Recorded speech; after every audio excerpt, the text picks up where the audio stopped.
When it comes to improving your website's conversion rate, have you ever considered that maybe less is more? A lot of times we try to add multiple touch points throughout the website in order to keep customers engaged, but if you have too many of these points, it creates friction and actually makes your customers leave. I'm the head of our conversion optimization rate department here at Bad Marketing, and my focus is always on improving the user journey and the customer experience on websites in order to boost your website's conversion rate. Here are 5 things that I would remove from your website if you want to improve the customer's journey. 1. Get rid of any unnecessary pop-ups. If you have a pop-up when customers first land on your page and when they go to the collections page and on the product page, this causes friction because it interrupts their opportunity to actually learn more about your product and look through all the great information on your page. Keep the pop-ups to a minimum. Make sure they're only there during impactful times, like when a customer is considering signing up for your email list or if they have exit intent, so you can capture them as a lead without causing that unnecessary friction. 2. Make sure that your site loads in 5 seconds or less. A slow site speed is the #1 reason that customers leave.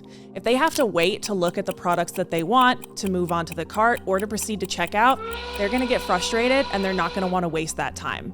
When it comes to site speed, of course, having less is the best way to have a faster site. If you have a website that's just based on text and maybe 1 or 2 images, it's gonna load much faster than a website with a lot of images, videos, and additional content. But that doesn't make for the best user experience. So how do you balance content and a great user experience and your site speed? Well, we always recommend keeping your images below 1 megabyte. This helps make sure that they're not pulling too much data when your site is loading. Also, make sure that your code in the backend is written correctly, that you've deleted any code for applications or page builders that you no longer use, that you're not downloading additional applications that aren't necessary to your customer journey, and that you're always checking on your site speed metrics to see other ways that you can improve that site speed. Remember also that customers' perception of site speed depends on the first element they see. If your area above the fold loads quickly and the rest of your page loads a little bit more slowly, that's okay because customers will see that first area above the fold and assume that the site has loaded well. Make sure that every element on your page is optimized to engage your customers and not unnecessarily slowing down your site and making them really frustrated waiting for that spinning wheel to load. 3. Make sure there's no unnecessary steps between adding to cart and proceeding to checkout. If you have a cart drawer, allow your customers to proceed directly to checkout from the cart drawer. Don't make them go to a cart page as well. If you have upsells in the cart, make sure that they don't interrupt your customer's ability to see what they've added to their cart and proceed to checkout.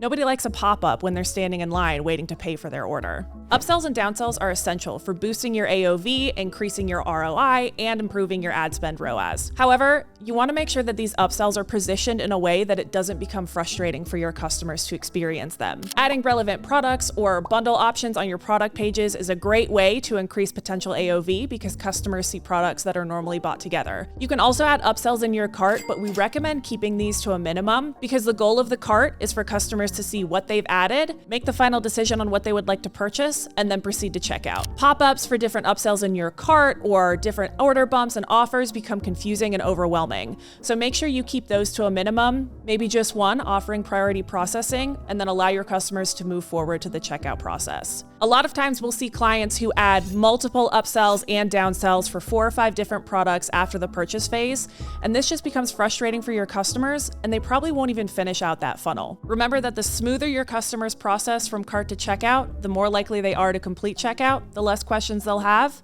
and the higher your conversions will be. Before we head on to the next point, if you're liking this video so far, make sure you hit that like and subscribe button to keep up to date with everything that we share and all of our insights from Bad Marketing. Number 4, make sure that all of your upsells and downsells are set up in a way that actually interests the customer and don't become frustrating interruptions. Imagine if you were checking out at a store and they offered you an additional item at a discount. You said no. Then they offer you another additional item at a discount. You say no again. And they keep doing that until eventually you're so frustrated you just want to leave. Your upsells and your downsells should be connected to the main product customers are buying and part of their buying journey. Don't make them pop up at random times and overwhelm your customers with an order bump or an upsell offer. And finally, make sure that your search results are relevant. Nothing is more frustrating for a customer than when they're looking for a specific product, they go to your search and they're hit with blog posts, back-end pages, contact pages, and other items that have nothing to do with that product. Your site search is really important to help your customers narrow down what they're looking for and be able to find the products that they're most interested in. You always want to ensure that your site shows relevant searches, recent or trending searches, and also has an autocomplete and auto-suggest option. This can help trigger ideas in your customer's brain about what they're searching for, even if they're not 100% certain about it themselves. Then you want to ensure that your search results are actually relevant. Make sure that if somebody is searching for, say, a blue pillow, that they don't get shown a pink, a purple, and a green pillow as well. Make sure that your synonyms are set up properly. People have a lot of different words for the same adjectives. Blue, cobalt, Prussian, turquoise, all of these are within the same dimension, and your search results should show relevant responses for each of them.